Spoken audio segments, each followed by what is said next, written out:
Is increased by 20%. అంటే 20% పెంచితే is increased by 20% అంటే ఈజ్ ఇంక్రీజ్డ్ టు ఇట్స్ 120%. ఇక్కడ ఏమొచ్చిందంటే ప్రపోజిషన్ బై వచ్చింది, ఇక్కడ ఏమొచ్చింది టు వచ్చింది. బై అంటే పెంచితే పెరుగుతుంది, అర్థమైనా? పెంచితే అనే మీనింగ్ వేరు, ఫిక్స్డ్ అయ్యింది అన్న ఫిగర్ వేరు. పెంచితే పెరిగింది, తగ్గిస్తే తగ్గింది. ఓకే, 20% పెంచితే 120% అను చెప్పండి. ఈజ్ ఇంక్రీజ్డ్ బై 30% చెప్పండి. Is increased to it's 130%. Is increased by 40%. Is increased to it's 140%. Is increased by 120%. Is increased by 120%. Is increased to it's 220%. TO2 వస్తే ఫిక్స్డ్ ఫిగర్, బై వస్తే ఇంక్రీజ్డ్ బై అని వస్తే పెరుగుతుంది. ఓకేనా? Increased by వస్తే పెరుగుతుంది, decreased by వస్తే తగ్గుతుంది. ఎందులో తగ్గుతుంది అంటే పర్సంటేజ్ లో వస్తే 100%, ఫ్రాక్షన్స్ లో వస్తే 1, డిగ్రీస్ లో వస్తే 360 degrees. ఓకేనా?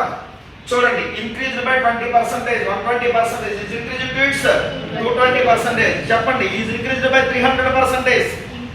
Is increased by 300%. Is increased to it's 400%. increased by 300%. Is increased to its 400%. Is increased by 330%. 430%. చెప్పండి. increased by 2 by 3. increased to its 1 and 2 by 3. is increased by 4 by 5. is increased by 4 by 5. is increased to its 1 and 4 by 5. is increased by 1 and 2 by 3. is increased by 1 and 2 by 3. is increased to its 2 and 2 by 3. is increased by 5 by 7.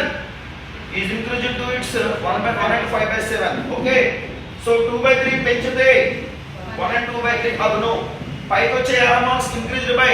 ఓకేనా? సరే, is decreased by 20%.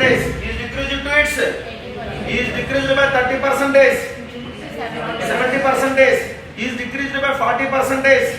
is decreased to its 60%. మర్చిపోకండి. By అనేటప్పుడు మనం ఏ విధంగా ఇచ్చేసుకోవాలి, 2 అనేటప్పుడు ఏ విధంగా ఇది చేసుకోవాలి మీకు అర్థం అవుతుంది. 20% తగ్గిస్తే 80% అవుతుంది. ఓకేనా? is decreased by 2 by 3. is decreased to its చూడండి 1 minus 2 by 3. 3 ఒక్క 3, 3లో 2 పోతే 1 by 3. ఓకేనా? 1 plus 2 by 3. 3 ఒక్క 3 plus 5 by ఏమా 5 by 3 అంటే ఏంటి చెప్పండి. 1 and 2 by 3. ఇది నోట్ చేసుకోండి.